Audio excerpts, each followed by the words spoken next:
Welcome to the February 28th, 2023 City Council work session. I'd like to now turn it over to City Manager Benda to walk us through the agenda overview. Mayor, Vice Mayor, members of City Council, you can see before you this evening, we've got a couple work session agenda items to include your fiscal 2024 budget calendar.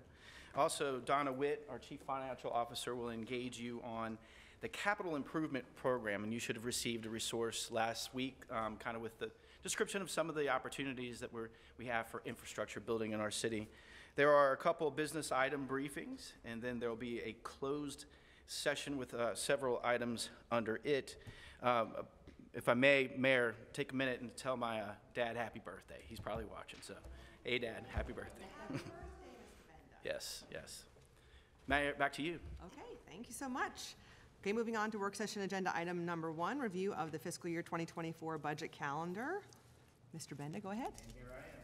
So you'll see under tab, well, my tab number 1, I've proposed working with each of you. I sent this late last year, December timeframe, kind of projecting a kind of schedule of meetings, kind of getting some feedback from a couple of you, switched some things around that rather than looking at Tuesday, Thursdays, you'll see it's all Tuesdays, and I think Dr. Wilder says it the most, that when he's on council or as a city council member, Tuesdays you largely leave open, even though it's not a scheduled Tuesday. So I think leaning into the Tuesdays instead of trying to do a Thursday, I think works. I'll point out to you there, you'll see your joint work session with Lynchburg City Schools on March 28th. I do see Chief Deputy Reed Rodica from the Lynchburg City Schools. He's over there saying hello. Then Tuesday, April 4th is going to be a bit of a Herculean opportunity. It's 3 public hearings to include, remember, it's biannual assessments, so we have to have that this year. We have a budget public hearing and then also water resources rates. So, Madam Mayor, I proposed the fiscal 24 budget calendar to you and your peers, and I think later this evening under general business, it's there for your opportunity to vote. Okay, thank you, Mr. Benda. Any questions from council? Yes, Councilman Wilder. Yes, thank you for the information. I appreciate it. I remember last year we kind of went in the community a little bit, had a couple of sessions out in the community. I see we're not doing it this year. Is it because of the time period or? If you look under, and I should have highlighted this, Dr. Wilder, but you'll see March 15th through 17th. It was, I was actually talking to Mr. Taylor just a second ago, and he felt he attended, I think, at least 1 or 2, and we called it Budget and Brews.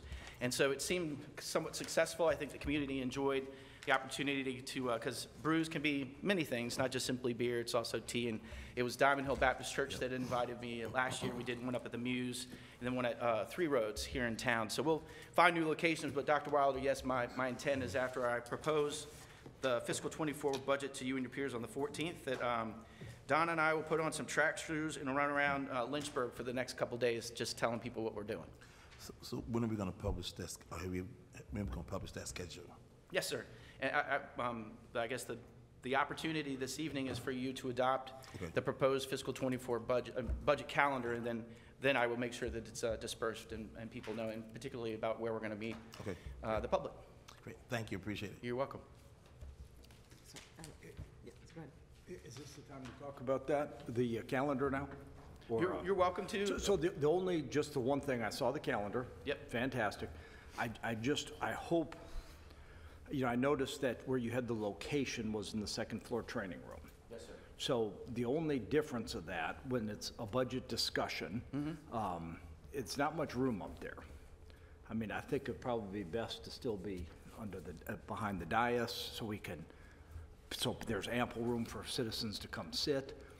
Lots of times when we do the budget work sessions, it's filled up with staff because you have all the folks that are there to present their specific departments, issues. So just my thought that it'd be best to have it more citizen-centric where citizens can come. We have cameras that are already set up, so. May I respond, Madam Mayor? And absolutely, Councilman Helgeson, it's to what you and your peers decide. I'll remind, we last year did it, and the room up there is fully connected. So you can dial in just like you're dialing in now on the 2nd floor. What I would do with staff, kind of what I did last year, is make sure that they're only there for that one item. You'll remember it was mostly myself and Donna and sometimes Dr. Wodica. So, and one other thing too with that. Yeah. Now that we have, which I finally just used it the other day to get up to the 3rd floor, you can't just get to the 3rd floor unless you have a passcode or a key, or you have to check in.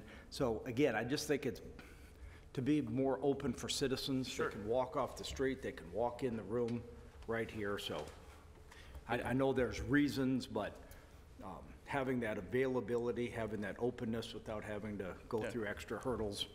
And the door lots of times is shut because people are walking down the hall. Personally, I think this is a much better place. All good feedback, and we do have, when we've had public events or public opportunities, I think, like the swearing in, the elevator's coded to where you can go up to the 2nd floor, so that's not an issue necessarily. And then I think finance was just held in there, and we tend to keep the door open, and it seems to work fine.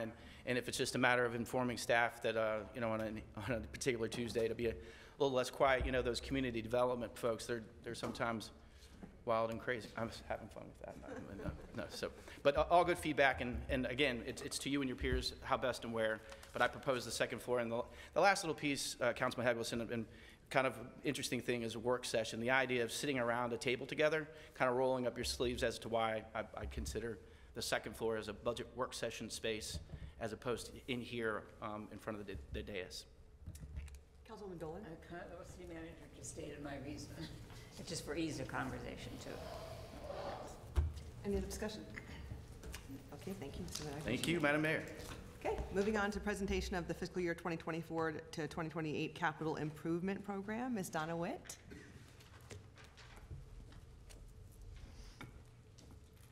Thank you.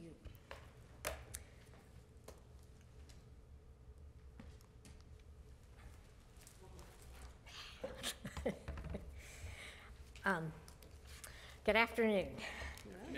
So I'm going to walk you through this. You can see our purpose of our agenda here. We're going to review the 24 through 28 recommended capital improvement program. We're going to look at our general concepts, look at some project reviews, and the plan of finance. So this is for information only. This is a maintenance CIP. There's not a lot of new projects in here. Of 70 projects, 17 are which are newly added to the 5-year program. And I would ask if you have specific project questions that you get those to me this week so that we can get those answered. Just to remind you, I don't build them, I just fund them. So Winter likes my comments. He's going to put them on t-shirts for me. So in our annual projects overview, you know that each year there's a number of maintenance projects that are included every year in the CIP. Things like our major building repairs and improvements, roof replacements, bus replacements, bridge maintenance, culvert replacement, general street improvements, retaining wall replacement, street overlay, traffic signal repair and placement, and general park maintenance. And you'll see those, if you go back the 20 years that I've been doing budgeting for the city, these projects are included. This, generally we pay for these with cash. That is our pay-go funding to help our bond borrowing down. So these are not any different in the 24 through 28 budget. Major existing projects, these are projects that have either already started, been appropriated, or have been in the CIP and worked their way up, and they should all be pretty familiar to you. So the police department headquarters, thank goodness Ryan got out there on his backhoe and he's moved some dirt, so that one's moving along. The public library renovation and reimagination, a transfer station for refuse, the 5th Street improvements for Phase 5, the Bedford Avenue Bridge, Breezewood Drive widening, the Hollins Mill Road Bridge replacement with bikeway improvements, Lakeside Drive improvements, Link Road, Boonesboro Road intersection improvements, and then we got another page because we got a lot going on. Route 501, 221 one-way pairs, the east and west lanes of the Timberlake Road Bridge, the Wards Ferry Road at CBCC Campus Drive roundabout, Wards Ferry Road, Atlanta Avenue turn lanes, streetscape improvements downtown, College Lake Dam removal, and computer-aided dispatch replacement. And just remember that not all these are 100% city-funded. We do get revenue share funding from the state for some of these projects. Like the CBC Campus Drive roundabout, that one is, I believe, fully funded. So just want to bring these to highlight that they are in their CIP, they've been in the CIP, and the funding streams are mixed. New projects, the one new building project, and you can decide if it should be in buildings or not, is the Midtown parking deck replacement. My understanding is this parking deck is coming to end of life, and that it's in funding year in 2028, and we're going to need to figure out parking and how we fund this and what we do with cars while we do replace this parking deck. New projects in transportation. There are several. The first is the D Street and Rivermont Avenue intersection improvements for funding in 2024. This is one that has popped in. You may not have seen, you haven't seen it before, but it is unusual that we pop one in the current year. But that's because of, there are some issues in this area with the amount of traffic there. If you haven't tried Bacon Street Bagels and fought the traffic to get in there to park, I highly recommend it. But they're looking at that intersection. Go ahead. Might want to add, Mayor, Vice Mayor, members of City Council, also later this evening you're going to get a business item, or actually today you're going to get a business item briefing about a project that goes with the Jones Memorial Library. So in thinking through that project and the amount of infrastructure necessary to kind of host something like that, that's why you see this project in 24, and it'll make more sense when you hear the presentation about the opportunity at the Jones Memorial Library. Okay, also included is the Forest Brook Road Phase 1 in the funding year of 2028. If you're familiar with Forest Brook Road, there's been a number of accidents, so this one's come up pretty high on the list that we need to get this done, and this would be Phase 1. Liberty Mountain Drive realignment for year 2028. And the Lynchburg Center for Industry Phase 2. Phase 1 is in the current year for the budget, and this is in our industrial park, and it's basically a sidewalk to help with bringing more business into that park and fulfilling some promises that we made when we did that industrial park. Nationwide Drive roundabout for funding year 2028. Then we have the Timberlake Road improvements in 2028. These would be one after the Timberlake Bridge east and west side is completed to help with the traffic flow better on Timberlake Road. And then Vassar Street at Langhorne Road intersection improvements. Again, most of this is just really trying to free up traffic and get it flowing better for safety. In economic development, we have one new project, which is the Airport Commerce Park. This is in 2024. We're working in joint efforts with Campbell County. The EDA did receive a grant that will cover the 2024 costs. And they received that grant, and that's going to be for some of the engineering. They'll do the, I don't know all that, but all the, testing of the soil and all that kind of stuff to get the project started. I think that's kind of exciting. Parks and Rec new projects. We have the College Park upgrade. That's to start in 2024. The Jefferson Park Phase 2 for 2028. Peaks View Park athletic field lighting for 2028, and the Riverside Park Master Plan implementation in 2028. New projects and miscellaneous, these are in the Tyriana area, and they have the gateway improvements in 2024, and then the Phase 1 of the Pleasant Valley Greenway design in 2025.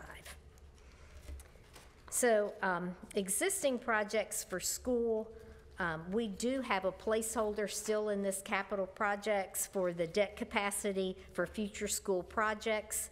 And then the new projects for schools, we have the exterior building envelope repairs for $800,000 for 2024, and then the school security improvements in 2024, and those improvements are for middle schools and high schools.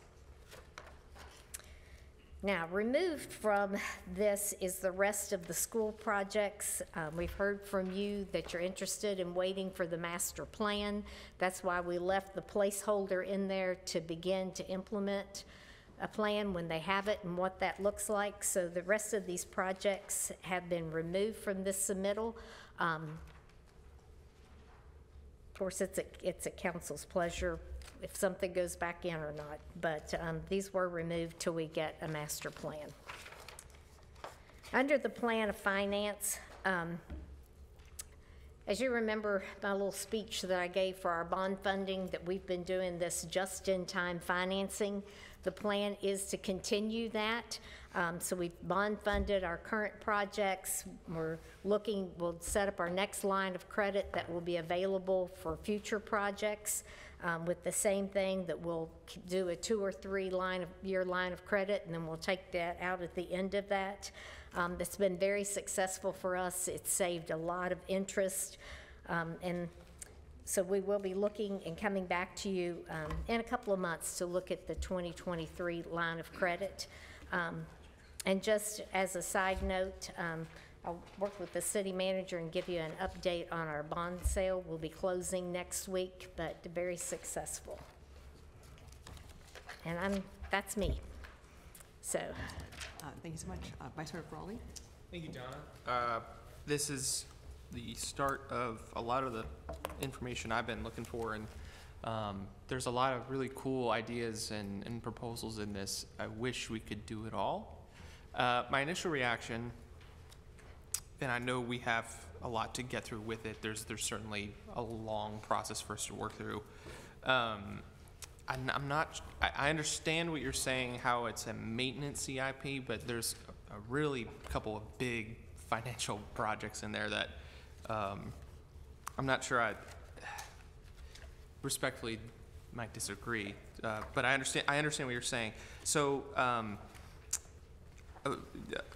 to my colleagues, one of the things I want to point out, and I missed it in the packet, so forgive me, and Donna kindly showed it to me, but I think it's page 17, you said it was to me, is where it outlines the pay-as-you-go element. And pay-as-you-go, to the newer members, those are the dollars left over or additional revenues left over that we use for one-time things. And approximately, it totals about $11.2 million in pay-as-you-go. I initially am very hesitant about doing that. I would rephrase that, extremely hesitant about using that much capital for PAYGO, at least in this budget right now. I think we can utilize a lot of those funds to offset the relief that this council has had great length and debate about. That credit alone could be paid for just by the PAYGO if council so desired. Of course, a lot of these projects have merit, need. I'm not discounting the needs of a lot of what the city's infrastructure and development needs are, but I'm inclined to go this direction rather than initially jump the gun. Now, I say this without seeing what the manager is putting in through the general fund and how that plays out. Maybe there was opportunity for $14 million as PAYGO, and now there's not. So I say all this not understanding what the general fund may be proposed at, but initial reaction, that's where I fall. Second point that I had, man, I wish that parking deck didn't cost that much. Me too. It's a $40 million parking deck. Again, respectfully, but if you read the packet that was said to us, it's more like 50 because of the financing. I mean, it's $10 million in financing. That's 13 cents approximately on the property tax rate coming up. That's a sizable proposal. I know downtown is developing. Councilman Wilder talks about it a lot, and we need to make sure that we're doing what we can to help facilitate that growth and not deter it in any way. I'm not sure we could do that in this budget for this year. I'm very hesitant about what.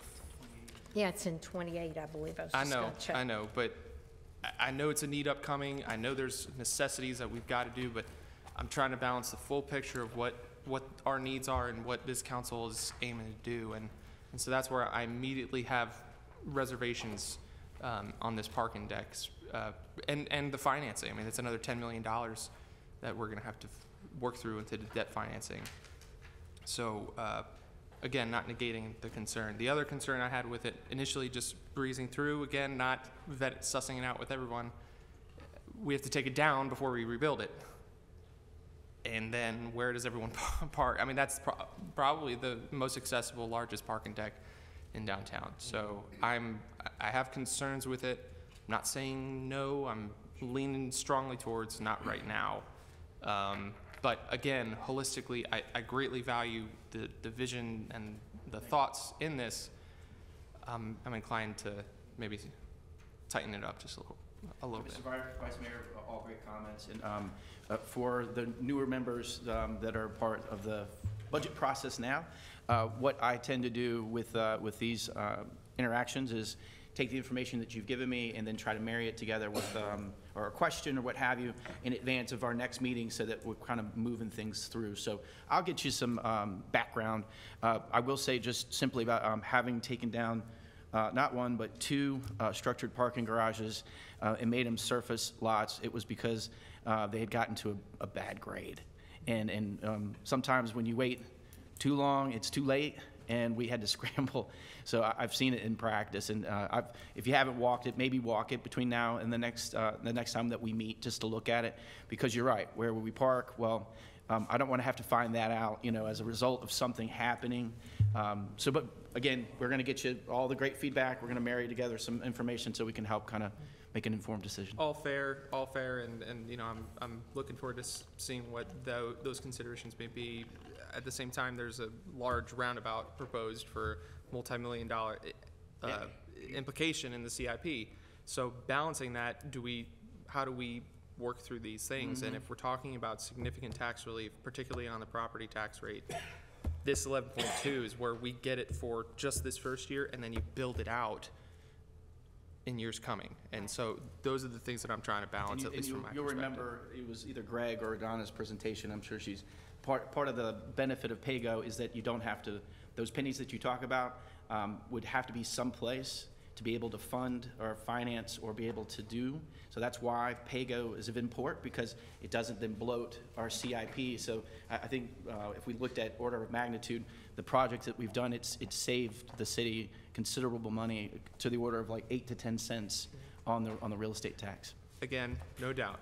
Yep. But I also know that's $11.2 million we can send as a credit in addition to further reductions on rates. Sure. Back to folks. And just like what the state does, just like what the federal government does, I think we can do the same in getting those dollars back to folks when we realize what the full financial impact is. So, but thank you. Yep, thank you, Mayor. The previous parking manager had a second new deck that should, in his opinion, would have been built first, so that as you take down Midtown deck, you've got somewhere to put the others. I think I remember that. Yeah, so I pulled that out. I wear the parking manager hat as well, and just figured there's got to be a better way than building a second deck. So, working on it. Thank you all. Before I call anybody else, I just wanted to, I think at the beginning of your presentation, you had said for us to email you with questions about specific projects. I just don't want to take too much time, but I want to call Councilman Mischens and then Dr. Wilder and then Councilman Dolan, but I just wanted to make sure people that came late understood that you had asked about specific projects that we email you, so. Because I can't But I mean, answer I know those. people have questions, but I just wanted to ask. Okay. Just one simple question. Explored if there's any appetite to privatize that parking deck? I have not. I don't know if there's been previous to privatize the deck. Oh, not yet. Has there We been? we haven't asked. Okay, I mean, I would just be curious to see if there's an appetite out there to privatize. Yeah, that. it's a good question. I know that Dr. Catalano and we recently kind of revisited his agreement with us. We're changing that as of April 1, April 1. I will say, just even in that one action, because that was a partnership, it was a public-private with Dr. Catalano. Thank you very much, Dr. Catalano. There was concern about, because I'd say the wealth of the parking is privately held in downtown, and the concern there is that we would, one, overpay for city staff parking, and two, if we move too far into privatizing most everything downtown, that those rates couldn't be controlled in a way that would be impactful for the people downtown. That's just at least some of the initial feedback. But our percentage of the overall parking that we own in downtown. 25%. 25%. Got it. Thank you. Thank you for the information. Super briefly. You know, so many times in looking at different structures, whether schools or whether city buildings, a lot of times people want to wait to do things, and then when we wait to do things, we get it back and say, oh my gosh, why did you let it wait? And it gets worse. And I've heard that so much when I was on the school board. How did it get to be like this? Because we kept putting it off and putting it off. So either pay now or pay later. So whatever we decide to do, make sure we understand. If we don't do it now, I don't want to be sitting up here and then the garage crumbles. And we says we should have did something at that time. And you already said it's in bad condition, so the statement's already out there. And I don't want us to get sued for something collapsing. So I understand the need to kind of plan. I know it's in 2028 and rest other things. We kind of look at all of our structure and see what our financing is and see what we can do and how we can tackle things, looking at our financing to make sure we have a good debt ratio, to make sure we have a good bond rate and all those factors that the finance team are looking at. So I appreciate that. But just remember, if we keep putting things off, to save taxpayers, that going to come down the road, the price is going to be higher, the condition is going to be worse, and someone may can get hurt. And I don't want to put a price tag on somebody's life, something might happen to somebody. Thank you, appreciate it. Councilwoman Dolan? Well, my question was about the possibility of privatizing and other options, but I will send an email. Okay. Sorry, folks. No, you're good. Yes, Councilman Hanson. And I think privatizing would be great too. I mean, I think it's, you know, to throw in there another 40-some million dollars, granted, I realize it's down the path.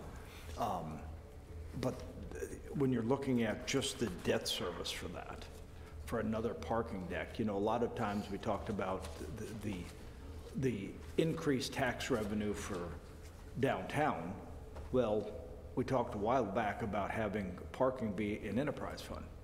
And that's got to take care of itself. We can't be taxing people more over at Timberlake Road or, you know, Vista Acres, so few other people can park downtown to this. So I think you really need to, you know, granted, I know this is the first blush. It's a long time out from now. Recognize you're looking at it, but others, and we're never going to be able to control it anyway. I think the private sector will have much better ability to control the prices than the city government. I mean, you just look at every facet, things go through the roof, or we're not charging people enough for the parking when you're looking at how many spaces. So anyway, granted, I realize that's a long time from now. Didn't want to leave that without at least mentioning, hopefully we're not going to be moving too quickly on that. It looks like the CIP we currently have over the next 5 years about 300-some million. You also have, I couldn't find in the book, but our page in here, page 101, which gives the planned projects beyond another $500 million of other projects. Is it in the, maybe I just couldn't find it in the book. I just kind of thought it'd be at the end, but. We use, it will be included with the full proposed book. But it wasn't in this book, gotcha. No, and that's a little odd, but it's Yeah. not. It's, And generally, we put those in the book because those are VDOT. We can apply for VDOT funding for most of those projects. They are generally transportation projects that VDOT likes to see that we're at least planning to put those in the document. Yeah. So they're kind of a placeholder. and so with that, there's several things with the CIP Page that. 75, it is in here. It is in here? Good, good. So seeing what the current, that's a lot of money. We're up close to $1 billion in spending.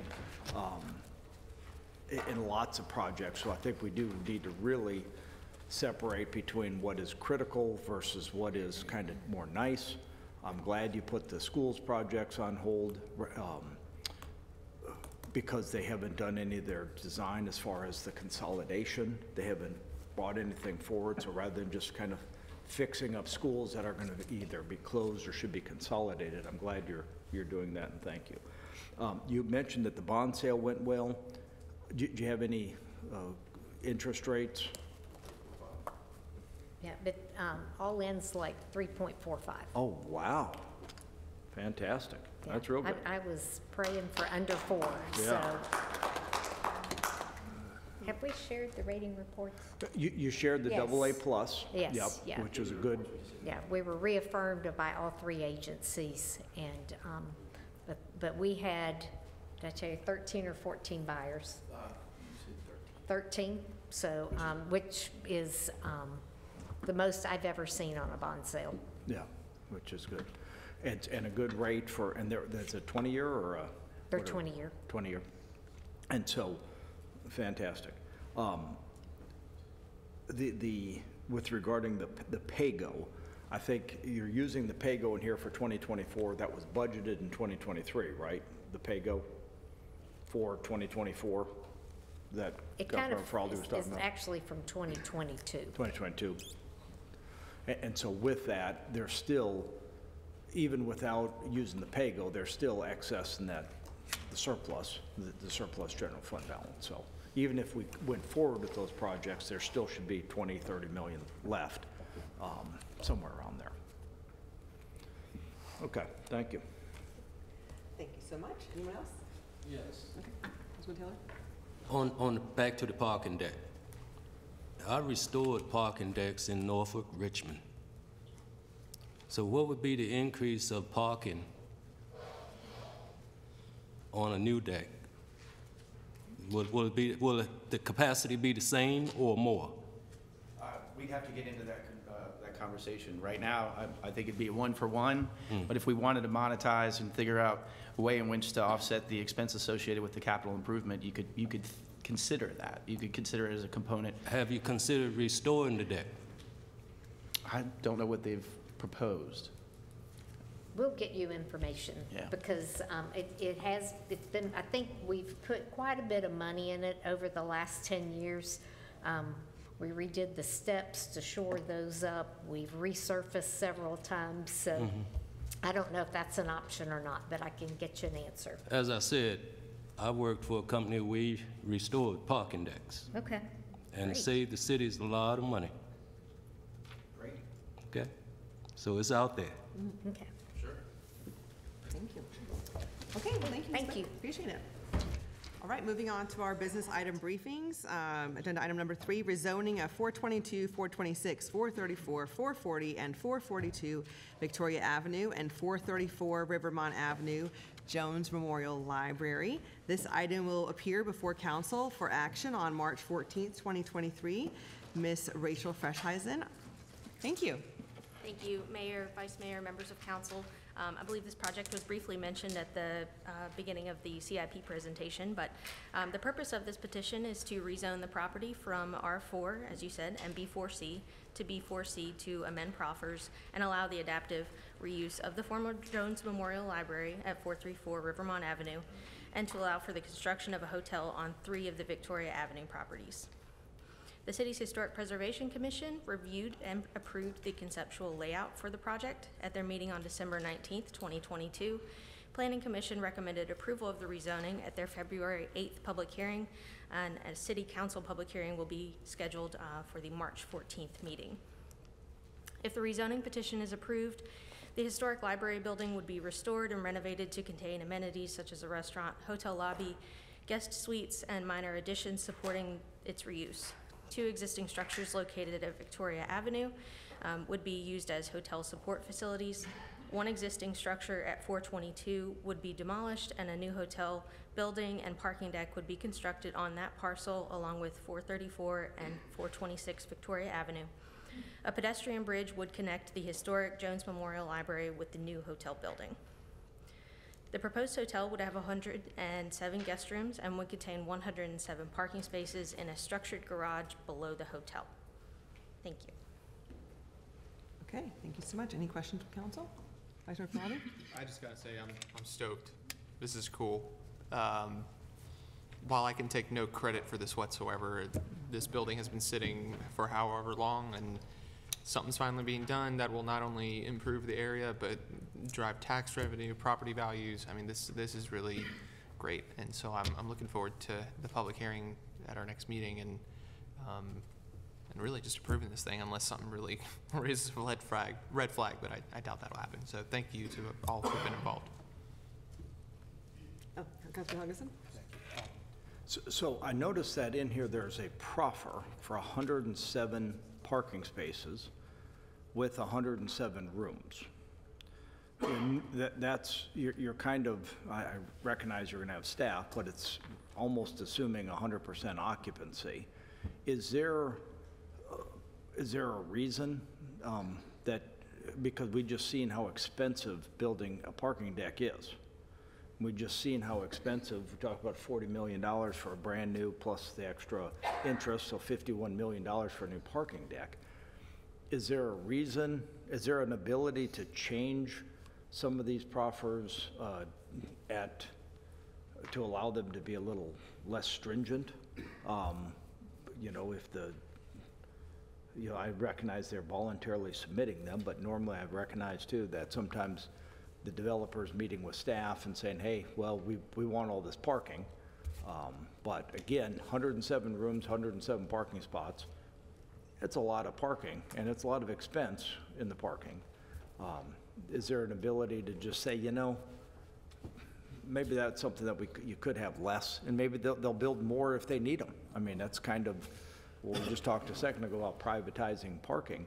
A parking deck would be building how much they need. Obviously, they want enough parking so their customers aren't going to be, you know, riding a horse or a carriage from, 3 miles away.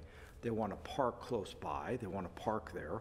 That's part of how you operate a business. And so for us to throw in something, because I recognize over time, especially dealing with old historic structures like the Jones Memorial Library, there's going to be things as they're actually doing and renovating and designing that there's going to be some costs that are not going to be anticipated. There's going to be some contingencies. It'd be nice to say, hey, you can do less. So maybe Mr. Well, unless you're. So, I mean, you bring up some good points. In conversations, staff is coming at this with knowing the history of the petitions that have come before, and hearing the concerns that were voiced at those meetings, and as well as, the lack of any action between, those meetings and now. The property has been sitting vacant for 15 years. I think parking has been this site's biggest challenge since it first went vacant. We've had inquiry after inquiry of what could it be, help us envision something, and it all comes down to its situation in the neighborhood, where we don't want to impact those neighbors too much, but we're trying to balance, what the neighborhood can absorb as far as parking, and and what a petitioner needs to make a project work here. So we did encourage them to pursue, as much parking as they could. And like you said, it probably won't be 100% occupancy all the time. That would be impressive, right? But as you said, you will have staff. There will be restaurants on site. I think they've mentioned a library bar in the Stacks room. And so I think, there will be people coming to the hotel that may not necessarily be staying there. And the proffers are voluntary, so they would need to change that number if they wanted to lower it. However, at this point, Planning Commission has already given the recommendation based on that proffer. And so those proffers actually could be voluntarily lowered prior to the council's actual action. we may need to figure out the process. And so that'd be good to know. I mean, because again, I'm sure they're gonna want as much parking as they can because they want to make it successful. But as you said, and as Councilmember Faraldi said, this has been vacant a long time. It's fantastic that something's actually getting done. It's wonderful. This Jones Memorial Library's been vacant for 15 years. There's been people that have bought it for $1, had a good plan, never could come up with the financing and sat, and then a new group came in, then a new group came in. I'm just mindful of proffers that go forever. I mean, so the proffers, when they're in there, they're in there. And so to say you must do this,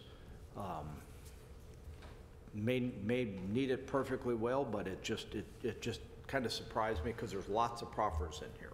There's, you know, normally we have, you know, a couple things that they're going to be just designed by the site plan or whatnot. There's quite a few proffers, and so, and especially,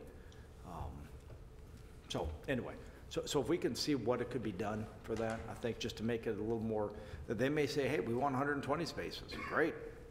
We may need, you know, 100 or, you know, it just, Okay. I'd like to see them be successful. I wouldn't like this to be a hang-up for them becoming successful, because what are parking spaces? 50 grand according to that, 40 grand a parking spot, according to that last deck that we just looked at. How many ever, what was it? You know, this is gonna be under the building. It's, you know, they're gonna be expensive parking spaces, so anyway. Thank you. Dr. Wilder? I'm glad to see the building come to use because it has been vacant for quite a while, and I'm from Lynchburg, so I've seen it go up and down, so we're glad to see it finally being used. I was at the property today. I'm still trying to visualize how they're going to do this. I mean, because when I look behind the property, it's just, I didn't see, do we have the pictures of the drawings in our package? You do have these renderings in Okay. your packet, yes? I can't. Yeah, Yes. but I couldn't find them, and I must have just overlooked them. Because I was It's a at the- very big packet. I was trying to look at the property. I still cannot visualize it. I mean, it looks like a cliff. So I don't know how they're going. Yeah, the topography is interesting, and, but they're committed. To Councilman Wilson's question, there's pedestal parking. I think in some of the, we'll get some better renderings in advance of the public hearing to make sure that you understand. But it is going to be quite a feat. Yeah, it's gonna be interesting. It's gonna be interesting to see. But I'm glad to see something happen to that property. And I definitely agree with the number of spaces, especially the number of rooms. Because again, like you said, you're gonna have restaurants, you're gonna have maybe special events, maybe need for additional parking. So I'm glad to see that at least they're doing the minimum of the number of rooms, because you may have more need for special events, things like that. And we don't want to impact the neighbors with that. It's such a challenging area. I'm glad we're addressing, because I was getting several calls about the D Street and Ribbon Avenue. Coming out of there, if you go to the bagel shop, coming out of there, coming from D Street, you got to put your life in your own hand, because it's a challenge. So I'm glad to see we're going to address that. If you have a hotel, I mean, that's going to be really interesting how that's going to work all out. But I definitely appreciate the parking spaces, because it might be definitely needed, especially so it won't impact the neighbors that have off-street parking. And then you have another issue, like we're having an issue right now on Grace Street with the Grace Lodge that was renovated. Coming from that street right now, for some reason, the people are not parking in the parking lot. They're parking on the street. And when you come out of that side street there, you cannot see cars. So you have to really be really careful coming out there. So I'm glad to have extra parking spaces. Thank you. Thank you. Anyone down here? Anyone? Councilman Mitchell? Page 20. Sterling. Okay. Is where all that starts. All right, thank you. Anyone else want to speak down here? Councilman Wilson? I guess just when I think about the requirements for parking, and I think about a more recent hotel that was built just a few blocks up, where the city actually helped fund that hotel, gave them parking, changed the street patterns. This is a group that's doing it on their own, not asking for city taxpayer money to fund their hotel. They're not asking for utilizing current parking to be used just for them. So this one, I think we should be able to be a whole lot more friendly compared to those other hotels, the Virginian, for example, that had lots of taxpayer money funding it. So. That's all? We good? Okay. All right, thank you so much. Moving on to agenda item number 4, conditional use permit for duplexes located at 1312, 1316, and 1316.5 Church Street. This item will appear before council for action on March 14th, 2023. Ms. Fresheisen. Thank you, Mayor, Vice Mayor, members of council. The purpose of the petition is to allow the renovation of 3 townhomes into duplexes in the B3 Community Business District. Duplexes are permitted in the B3 district upon approval of a conditional use permit from City Council.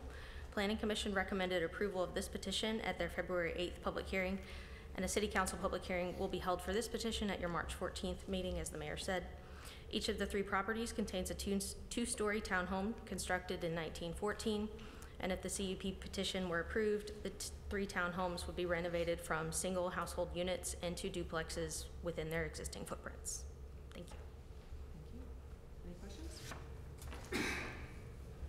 No? Okay, thank you so much. Thank you.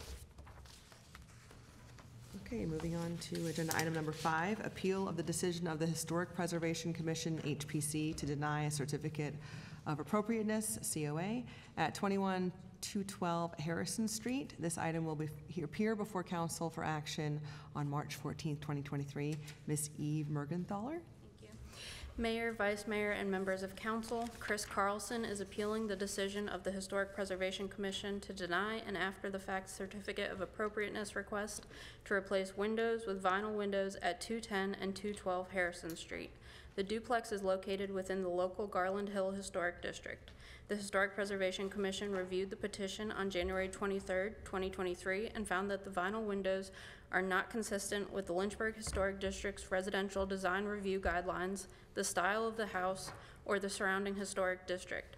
The appeal will be brought before you as a public hearing item at the March 14th meeting, and Historic Preservation Commission Chair Shanda Horner will be present to represent the Commission's decision. Thank you. Any questions? Vice Mayor Feroldi? Thank you for briefing us on it.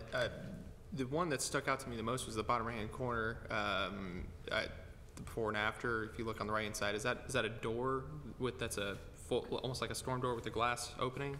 So the boxes are all around windows, but the door is to the left of that window. Right. And forgive me for being a little bit dense then. That's a part of what we're considering, or is? Yeah, so this is just one example of the windows that were replaced. There are also windows on the side and rear. And then the right photo is actually just one side of the duplex. Sure, and the reason I pointed out the bottom right-hand corner is that's, to me, what stuck out to the most was, as opposed to the before, which had more like a old style door. I don't know how else to describe it as opposed to one on the right, so thank you. Anyone else? Dr. Wilder? Just a quick, let's go back later, but just a question. I know the last time we had a property that came from Rivermount Avenue, they had some problem with the windows as well. And her argument was that she couldn't find those windows. Is this the same case, or is it, do we know anything with the contractor had problems with the windows, getting the windows? I'm not sure if they had difficulty finding the windows. This was an after the fact situation. So we received citizen notification that the windows had been replaced. I think it was probably because vinyl windows are cheaper, but I don't know that they couldn't find appropriate windows. All right, thank you. Mr. Councilman Taylor, sorry, go ahead. Yes. I put vinyl-clad windows in a log cabin. It didn't change it. And I can't see where that is changing the structure or anything to that house. As long as it has the same appeal, it shouldn't bother anybody. Councilman Henderson? I agree wholeheartedly. I mean, I looked at these pictures and it's like, huh? You know, and I recognize that, you know, the way the Historic Preservation Commission sometimes is, and then you got to balance that with somebody it's their house. They've invested a lot of money trying to preserve it and protect it and increase the value and trying to make it from being decadent into actually livable, and the price of energy and natural gas and electricity going through the roof. You need something that's efficient, something that's actually insulated, and having pretty nice windows, I think, is a good thing. So, Councilman Missions? Do we have a copy of the original complaint that came in on this somewhere in this packet? No, we usually don't share that. Okay, I was just curious if we share that. I'm inclined to agree with Councilmember Taylor and Councilmember Helgeson on this.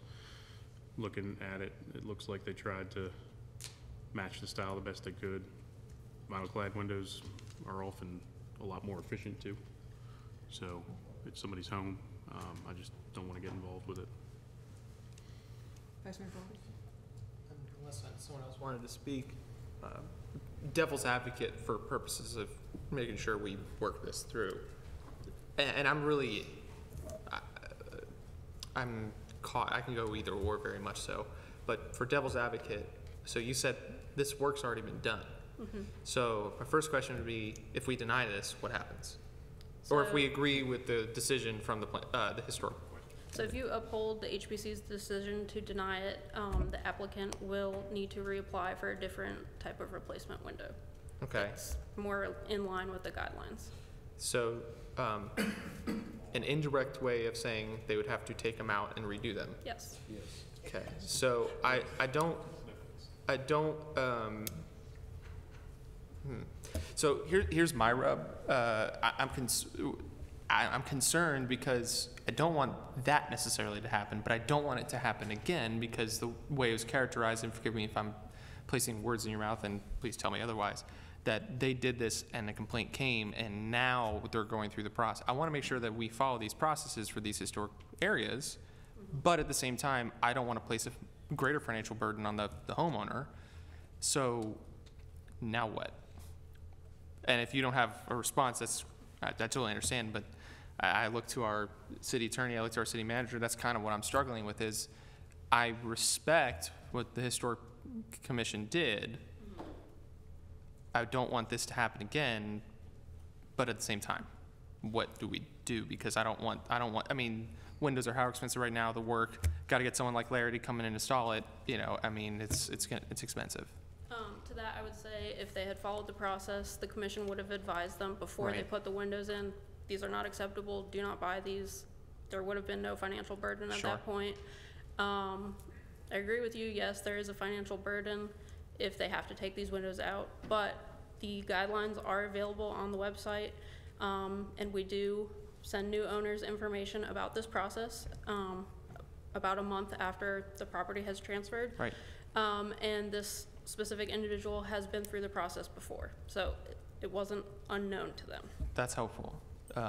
That helps me make a better judgment as an adjudicator, not a member of council, I guess. So I'm sorry for pulling this out, but I just want to make sure we're all understanding this. Could we say the windows, you done goofed, but not worried about that? In looking at this, I do somewhat disagree, but just on the door. Because the door from way far away is the only thing that looks different from the before and after. The windows may not be exactly what we're looking for, but could we turn around and say, you gotta do the door, because the door is different in the before on the historical structure? So I think when you're saying the door, I think you're actually looking at another window. The bottom right is a door. So what was there before then? The before picture to me looks like a door, and that's why I'm calling it that. So there's a window all the way to the right, but to the left is the door. I understand. So what was it in the old? Was it still? They're both windows. Okay. Yeah. That, call it whatever you want. I think my point is clear. That is the only thing that if we're gonna say you gotta change something, you gotta change. So could we say council, yes, council has the option to modify that? Yeah. the COA. Yeah. I would ask my colleagues when this comes up, let's keep that in mind, because like I don't want to, I'm trying to balance this by A, protecting the historic structure, B, not really putting essentially a stiff penalty for the price of 2 windows to be installed. That to me makes most sense, unless our public hearing goes otherwise. So just consider that, because that did alter the appearance of looking in. Anything they do on the inside, it's pretty much fair game, but that's the one thing that is substantially different. Thank you for indulging me. Thank you. Councilman Dolan? Yeah, 2 things. When you buy in the historic district, you know what the rules are, correct? I mean, that's one thing. But the problem I have is that This sort of would set a precedent that people would say, okay, we'll just go put the windows in, then we'll go ask for approval. And, you know, then you can bypass all the requirements. So I have a little problem with that, but I do understand the expense of replacing it. It's unfortunate, if you read the minutes of the Historical Preservation Committee, it's unfortunate that this person didn't go to them first and say, look, this is the windows I want to put in, and they could have negotiated at that time. But that's. Dr. Wiley? Just the only point, just to reiterate that, I have a house in a historic district, and when you buy a house in a historic district, they do give you the requirements and things you have to get approval for. So when you go in there, you're not going in blind. You know that you're going in with a lot of conditions. So especially with the person that's done it before. So that's a little challenging. But again, that's why when I did my house, I didn't touch anything outside. I made that deal. I made sure before I even painted, I had to get the colors approved before we even painted the house. So I understand, yes, ma'am. Thank you. Anyone else? Councilman Hudson? So maybe that brings up a new discussion about the efficacy of historical districts comparative to people's actually 100% investment in their house. You know, because when I put siding or paint or put up a new windows in my house, fortunately I only have to ask my checkbook if I got enough in there rather than asking somebody else, so. Vice Mayor Feraldi? We need to protect our historic structures to some degree. Do I think we're a little overkill on some of it? I do. If it's 1% shade difference, white versus not, I'm sorry that we have to have folks work through that, but I appreciate their work. So it's not often we get something like this. So I appreciate the discussion. I think it's fascinating. And I do appreciate their work, and after staring at this for 3 minutes straight, I do see the differences, and I can appreciate how the window on the bottom left on the right-hand picture is the original, and the one up top is not. You can see the difference. So I'm mindful of the precedent we could set. I'm mindful of the finished financial impact it could be on the homeowner. Mindful of the homeowner should have known better. My biggest piece that if council's gonna say, if anything, should at least be the bottom right. So I appreciate the discussion. This is certainly different. Councilman So Hudson? just one last point to that. So with those windows, this is what, an 1880s kind of structure or something? I'm not sure, to be honest. So it's late 1800s probably. 1820. Oh, 1920. So it's not that old. Okay. So with those 1920, my house was built in 1912.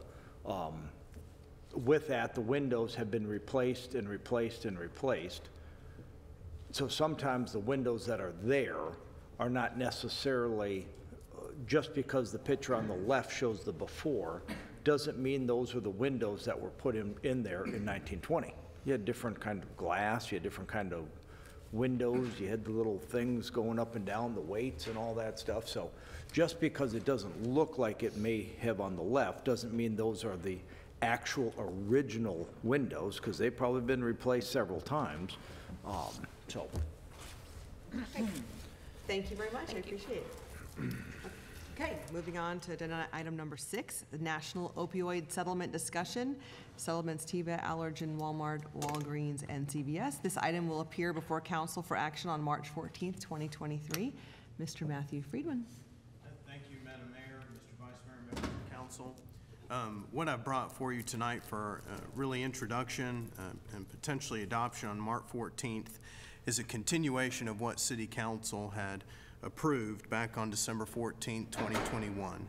As City Council recalls, it as part of an MOU with the Attorney General's office and with other, really, as I recall, all localities, that is counties and independent cities around Virginia, participated in settlements with opioid distributors McKesson, Cardinal Health, AmerisourceBergen, Johnson & Johnson, and their related entities. As part of that settlement, to the date of February 21, 2023, the city has received $209,433.52 for opioid remediation. These new settlements that are being proposed are under the same structure as those previous settlements. So they would be controlled by that MOU that was previously approved by City Council, as far as sharing fees that were related to those settlements. I did get a question as it relates to what uses the money as it relates to these settlements could be used for. I did look at one of the exhibits associated with those settlement agreements. Some examples are funding for community drug disposal programs, funding for evidence-based prevention programs in schools, funding and training for first responders to participate in pre-arrest diversion programs, post-overdose response teams, or similar strategies that connect at-risk individuals to behavioral health services and support. Some other ones: provide training for obstetricians or healthcare personnel who work with pregnant women and their families regarding treatment of opioid disorders and any occurring related conditions. Offer home-based wraparound services to persons with opioid disorder and any occurring similar conditions, including but not limited to parent skills training. So there is quite a bit that goes into something like this. It would be my recommendation that City Council join in this settlement like it did previously with the original settlement back in 2021, and that's all I have. Okay, thank you so much. Any questions from council? No? Okay, thank you so much, Mr. Reardon. All right, agenda item number 7, update on the city's comprehensive plan. Mr. Tom Martin. Good evening, Madam Mayor, Vice Mayor, members of council. This is a continuation of the discussion council had at their last meeting. Just briefly, reminder, comprehensive plans really establish a vision for the long-term growth of the city. They also provide guidance for both public and private decision makers. Comprehensive plans are required by the Code of Virginia. Staff provided an overview of the update process at the February 14th meeting. Council chose to table that discussion on whether or not to continue that discussion until, table the discussion on whether or not to continue funding the plan update until this evening. There were also questions concerning the procurement process. There was a memorandum sent to you on February 21st that outlined that, and staff is available to answer any questions that you might have. Thank you so much. Any questions from council? Councilman Henderson? I guess, Mr. Martin, maybe just a quick question.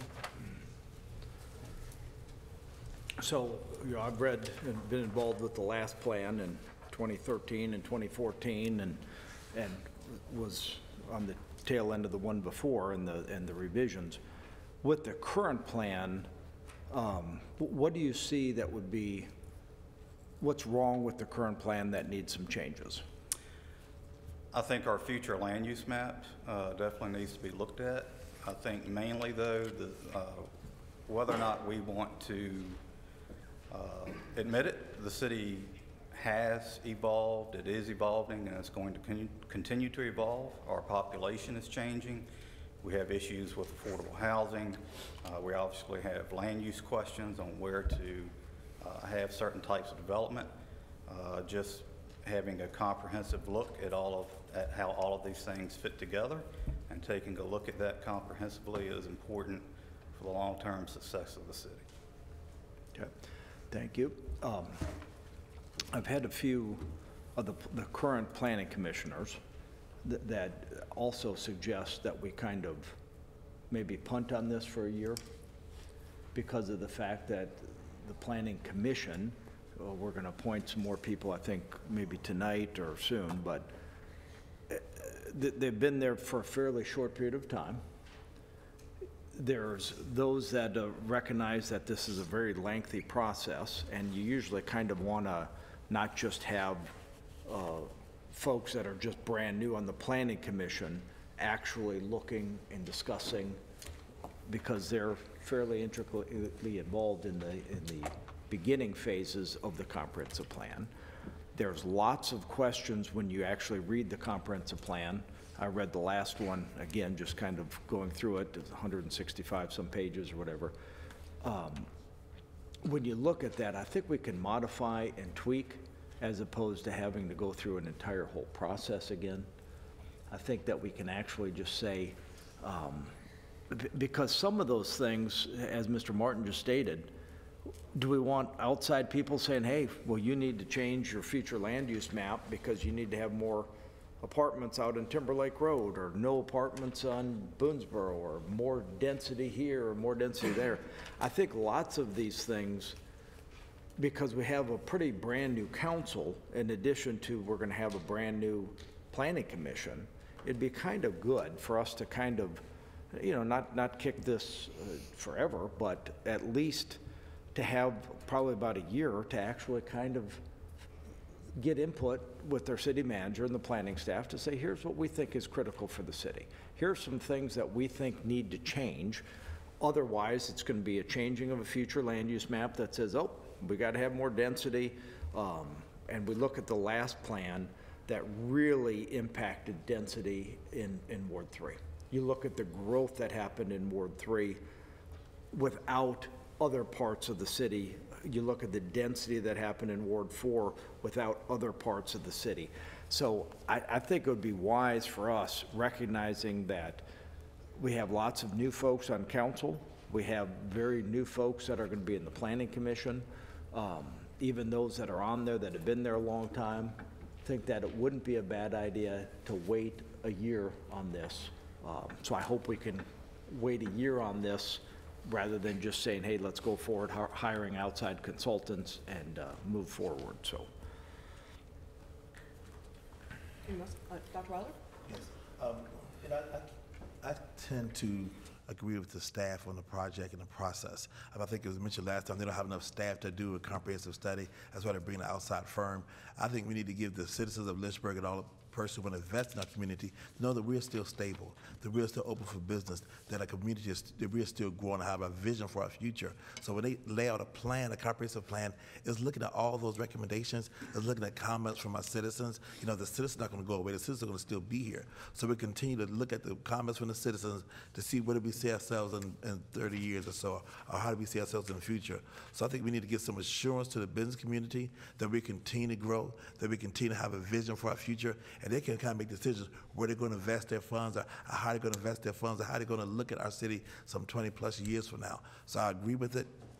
I think we need to go ahead and pursue it and continue forward. Let people know the city is still stable. The city is still growing. It hasn't stopped, but the city is still growing. Thank you.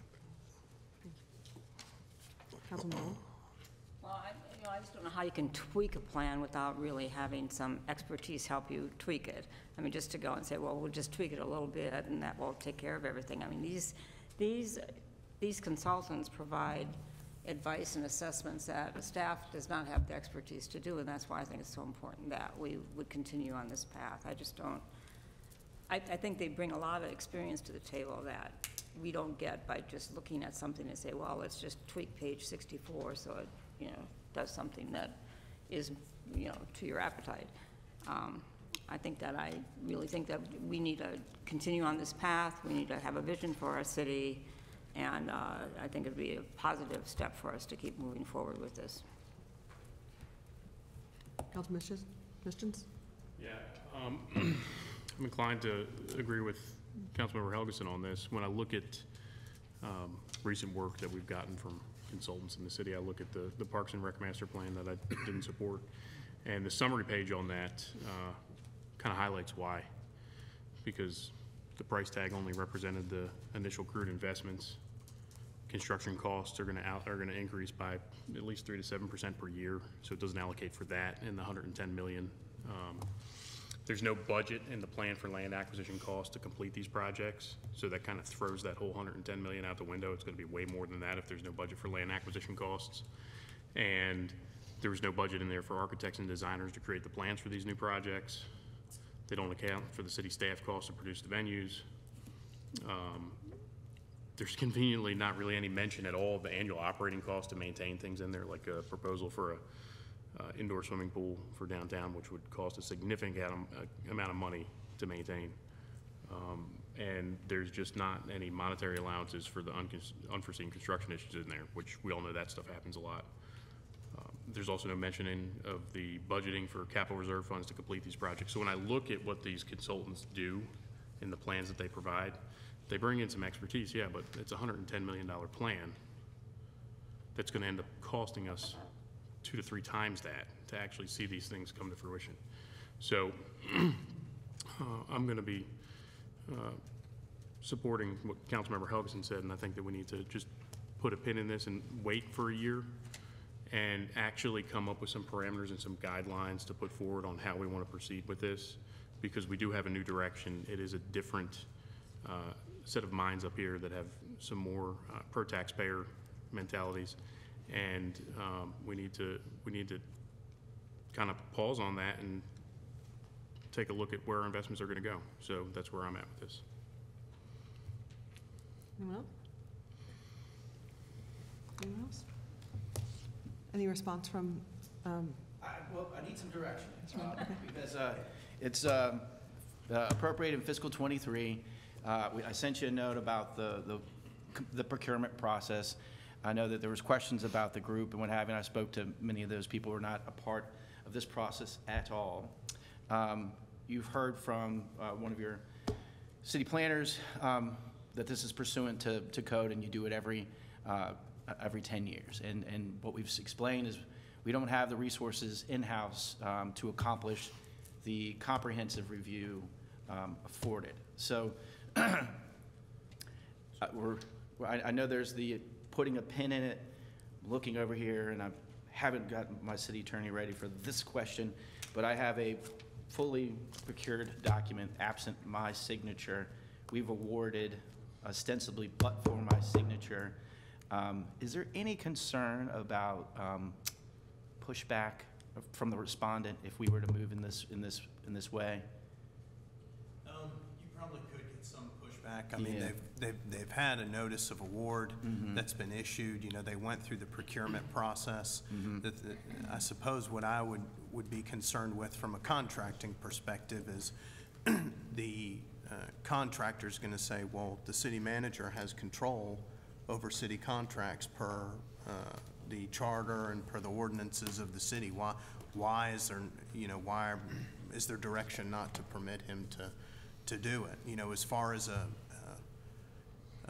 I think that would be my biggest concern, is it would probably send a chilling effect in some way to potential contractors, good contractors. You know, that may say, you know, if there's a risk we're not going to get the contract, why would we bid? Councilman Helgeson? And so with that, so it doesn't sound like it's, you know, a lawsuit or something because it hasn't been signed and executed. And it's not saying let's never do it again, because I recognize that we're supposed to be looking at our plan. Because we're looking at our plan every 5 years and then again every 10 years, doesn't mean we have to redo a whole plan. The thing that I would foresee, and the benefits of just waiting a year, would be the fact that you're now getting better direction. Let's say the planning consulting group comes up with this great plan. They come up and say, oh my goodness, here's what we're going to do. We're going to make apartments up and down Timberlake Road, 6 stories, and this is the fantastic thing. They come up with this plan. Planning Commission says, hallelujah, that's the greatest thing ever. And then it comes to council. And I think several of us would say, hey, there's been enough there. And so what you're doing is really putting the cart before the horse. When you have a really new council, you have a really new planning commission that may not even understand yet what a proffer is or what a CUP is or what the zoning is, let alone the future land use map. So I think it would be very prudent. Otherwise, you're going to be having people spending a lot of time and resources coming up with their vision of the next 10, 20, 30 years for the city of Lynchburg, a comprehensive plan, which, as Councilmember Miskin said, may have a whole laundry list of Christmas list of expenses and say, hey, you got to do this, this, and this. And then it comes back to council, and council says, no. And so with that, I don't think that's a good time, just at this point in time. I think we're all kind of now, it'd be nice to kind of figure everything kind of out before and let this council kind of tell our city manager and staff, here's the direction we think we need to go. Because as Mr. Martin said, a lot of this may be the future land use map. We don't want to hire a bunch of consultants that are going to change the future land use map, only for us to come back and say, Not a chance. We've had enough density in this neighborhood. We've had enough density in this neighborhood. And I think it would be a much more prudent use of everybody's time if we kind of, you know, let it sit and again, not pushing it off indefinitely, but push it off for next year to where we could actually say, here's what council thinks. Here's what the new planning commission thinks.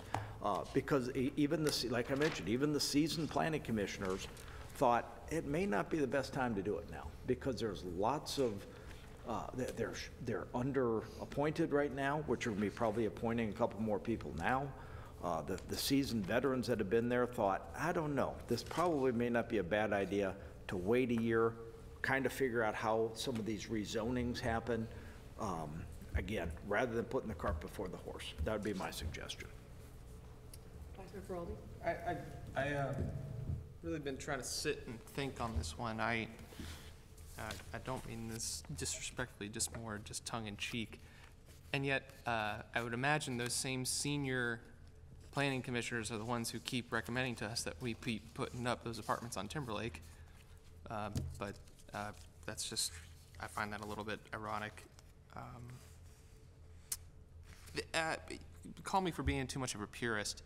I see this as, excuse me, there was an allocation made in the budget by which I may vote for or against. It's incumbent upon, maybe it's not this black and white, but in my mind, it's incumbent upon the manager to execute the appropriation of those dollars. If I'm a governor and I've received a budget that has X dollars going to some nonprofit that I might not have any moral desire to support whatsoever, do I have an obligation to withhold those dollars even though the legislature voted to approve them? That's a really interesting question. I don't know if it's that black and white here for city manager and council, but these dollars were appropriated, a budget passed, and I see the managers executing, and it's pretty straightforward for me. So.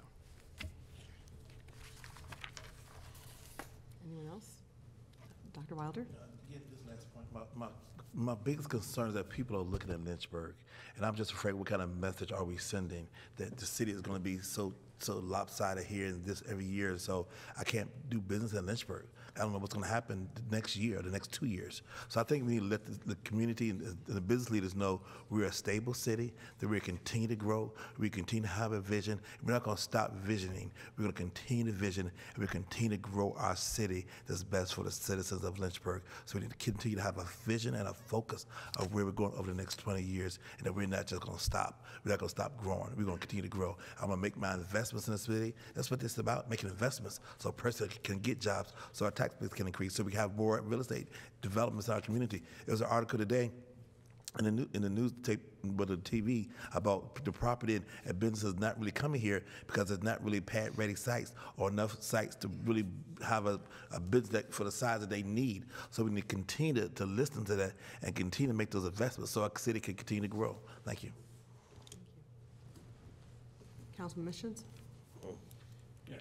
And I appreciate a lot of the comments that Councilmember Wilder just made about having a plan and moving forward. And I also think that there's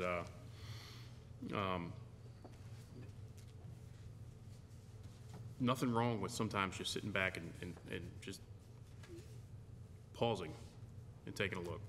We've got new people here. We're going to be appointing some new people to the Planning Commission. And what stops us from saying, hey, you know what, we're going to hold off on this for a year or even 6 months, even just after the budget process is over, right? And have the new majority come up with a framework and say, hey, you know what, if we're going to proceed forward with this consultant and this comprehensive plan, at least provide a framework and say that we expect it to be practical and pragmatic and things that we can actually afford, instead of getting these huge wish lists that tie us to essentially having to potentially vote them down, right? So if that ends up being the case, where we get this big wish list of items that by and large we're not going to support, well then why are we paying to have that drawn up? And why can't we come up with a framework and just delay the execution of this. That's where I'm at with it. Councilman Taylor? What I'm getting out of this has already been paid for. It's been appropriated in the fiscal '23 budget that went through a VPPA process that procured and had respondents respond to it. So we were awarded, the Berkeley Group won after having been a part of, I think it was 3 finalists. So sitting before me is the agreement, the contract signed with the exception of my signature. It's been voted upon Yes, sir. and is waiting on your signature. Correct. The funds is already there. Yes, sir.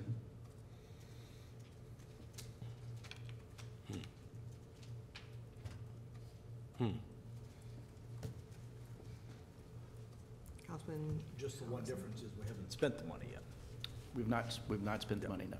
So again, I think it's a little, what we talked about a few weeks ago with the Parks and Rec plan document.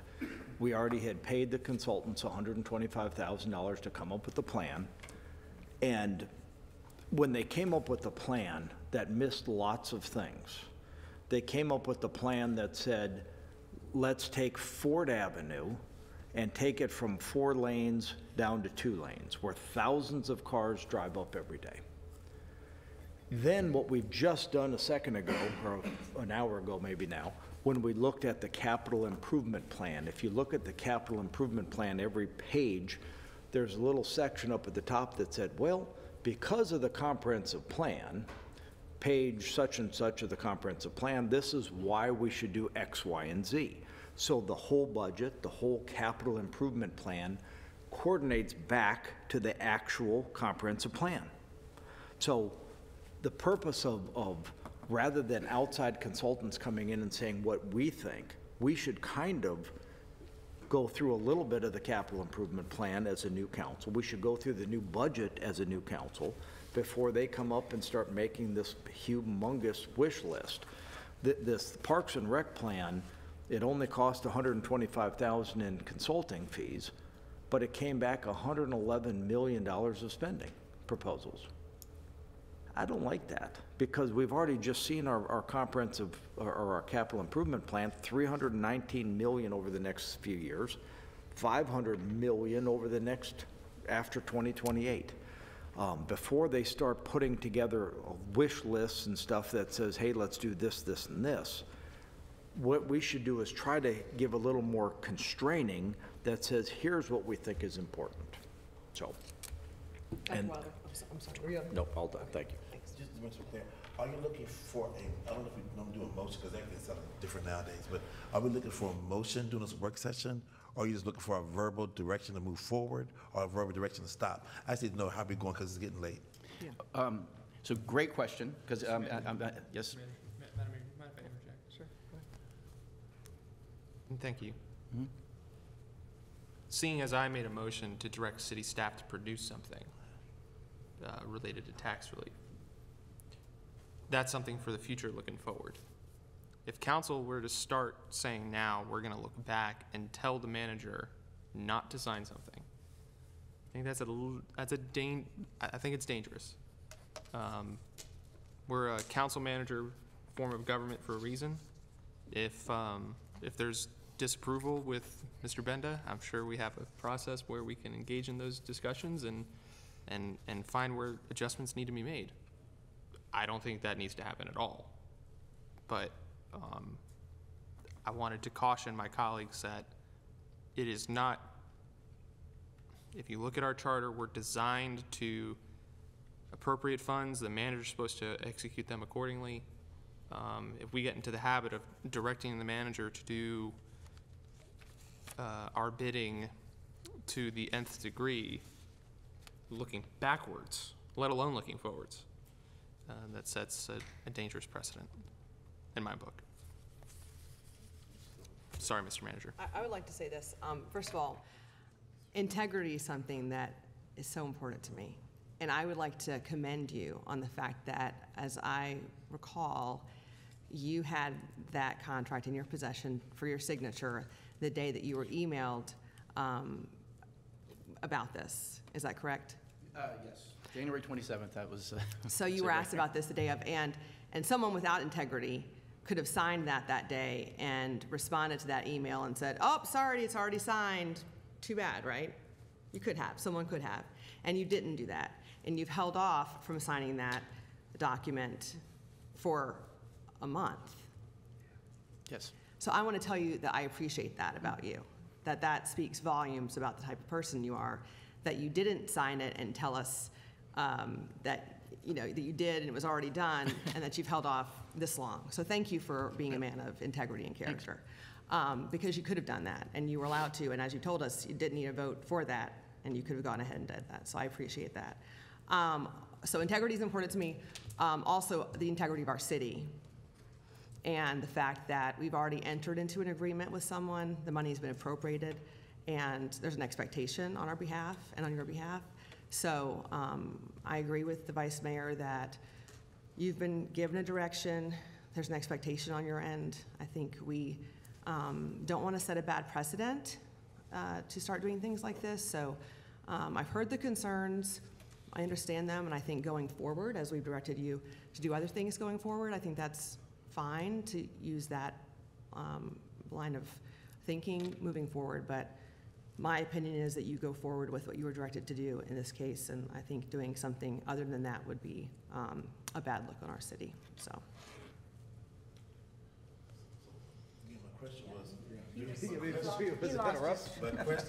Sorry, Dr. Wilder. my question was, are you looking for a motion? I don't even know, do we do motions and work sessions anymore? Because I'm so confused. He technically doesn't need a motion because all he needs is a signature. Okay, so we don't need a motion? But it's prudent to tell them. I mean, so if there's 4 people that says, hey, go forward. I brought it up, it was just happened to be at a perfect good timing, because I think this is critical. We've had pretty good discussion about it, and it's kind of sounds like that you at least got your 4 to go forward. But hopefully, council will have heard the discussion, rather than just doing it or not, will recognize the fact that there's some legitimate concerns about the consulting process. There's some concerns about the future land use map and a comprehensive plan coming forward that may be vastly different. So I do hope that you, and when you award the contract, you can tell them that to be pragmatic, recognize that we got hundreds of millions of dollars of things already in the capital improvement plan. Don't be coming up with these wish lists, and don't be coming up with all these fanciful things that are because what happens, it makes council look bad later when we look at a budget that says, well, it's in the comprehensive plan, it meets that, so unless you're going to vote against it, that is the problem. So hopefully you can tell the consultants to be pragmatic, no wish list, no taking Ford Avenue and giving it a road diet to getting rid of 2 lanes and like this last consultant, no taking a swimming pool without having the cost associated with buying the land, with running the project, all those kind of things. Be pragmatic, be kind, and come up with a very good plan. Hopefully it won't be a blank check that they'll take the $200,000 and turn it into $400,000, because it's constant discussion for the next 2 years, so. Okay, great. Good? Thank you. Moving on to roll call. Dr. Wilder. Again, just want to remind the youth in our community, there's a youth summit on Saturday, March the 4th. Starts at, registration at 9 o'clock, starts Saturday at 10 a.m. to 2:30. It's for the youth of our community, mainly middle and high school youth. With so many issues facing our youth in our community, we want to encourage parents to attend. It's going to be at the Jubilee Center. It's sponsored by the CHAPS group and various other partners. So we want to encourage our youth to come out on Saturday, 9 o'clock at the Jubilee Center. You can register online, you can register by the QR code, or you can register there at the event. There's a lot of funds that have been put into this event to really talk to our youth about violence, youth talk to our youth about dating relationships, and various other things about setting goals. It's really talk to our youth more so now than ever. We need to really communicate with our youth. Thank you. That's all I have. Thank you so much. Councilwoman Dolan? Madam Mayor, I have nothing. Nothing to say? Councilman Helgeson? Thank you. It's been, I guess, a positive thing. It's been neat to see Liberty hosting so many of the high school state tournaments They just had the track meet over there. They hosted a wrestling regional. They host things, lots of things, and they're a fantastic partner. It was nice to see all the buses as I'm driving by from all over for the track meet just the other day. Hopefully they're staying in our hotels and eating at our restaurants, and so we're very thankful for them being a good neighbor. Thank you. Councilman Missions? Nothing? Councilman Taylor? Nothing? Councilman Feraldi? Thank Vice Mayor you. Feraldi, sorry. I have a few items. Want to thank folks for coming out to the MLK Walk. We had a few council members there. I think it was a resounding success. I wanted to congratulate head coach Jamar Lovelace. Welcome to EC Glass, first African-American head coach at a school that used to be a segregated school. I think that speaks volumes, and I think it's a wonderful thing to see a growing program that is successful. And honestly, both our football programs, there's been actually a lot of athletic success in the news of late. I hope folks can take a note of that. And I wanted to take a personal moment and just communicate something that I don't think we do enough, and I think the public needs to see us do it. Councilman Wilder, your passion is inspiring for this city. Mayor Dolan, your resolve is commendable. Councilman Taylor, your faith is contagious. Mayor Reed, your heart is nurturing and kind. Councilmember Missions, your candor is transparent. And Councilmember Helgeson, your analytical mind is incredibly special. Thank you, Madam Mayor. Thank you. I like that. Okay, so congratulations to EC Glass, who defeated Western Albemarle on the basketball court last week to claim the Region 4D title. That's awesome. Also, I got to go to the MLK Unity Walk, which was super fun, and I got to dance in the street and do the Cupid Shuffle and the electric slide, which was wonderful. But also, I got to learn a lot of really cool history about our city, and just get loved on by our community. I just wanted to tell you how thankful and honored I am to be the mayor of this city. We have some amazing people, and man, we have such cool history and such wonderful people. I just had a really cool 2 weeks, and I'm just so thankful.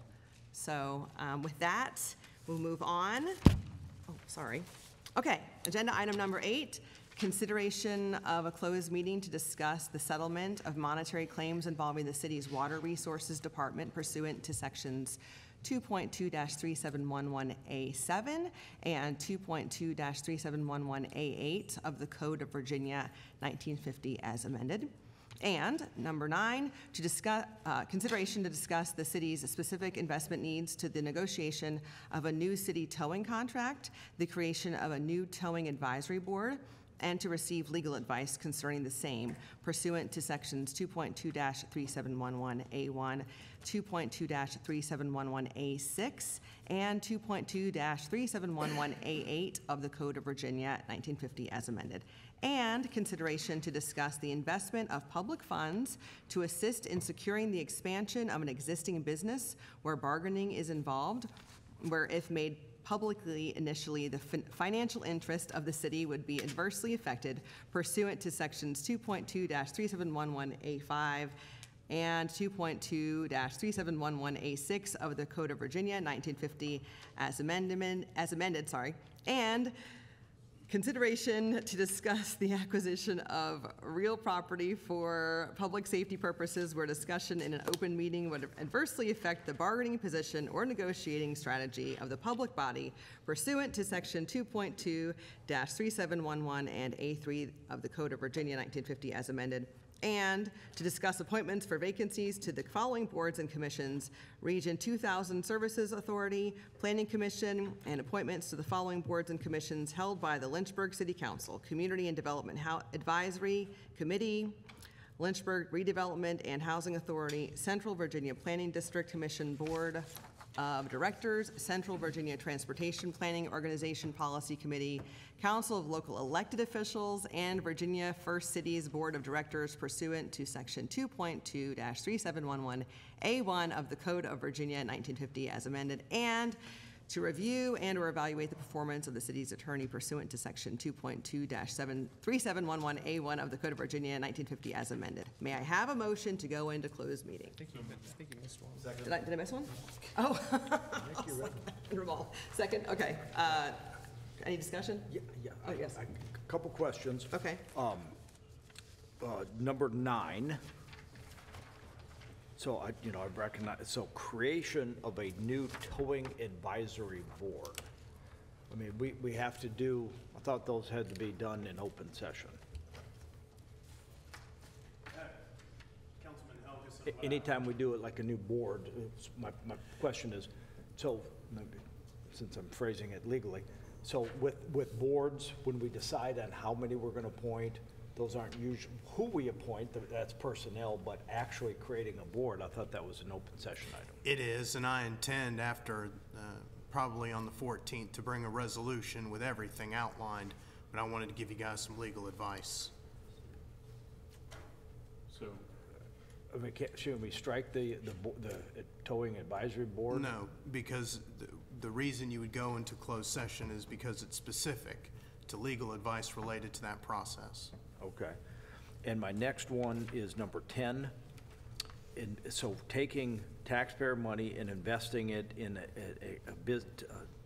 investing it in a business to expand. How is that? Help me with that one too. Well, I think the context of what the expansion is proposed to be, to the degree of it and the money to be proposed, is going to be very, very specific and not something that City Council wants to make public at this point, assuming that you all would want to go into closed over that. are we doing this to protect the business? Yes, and the city. Okay. Any more discussion? Okay, we're gonna vote? Go ahead.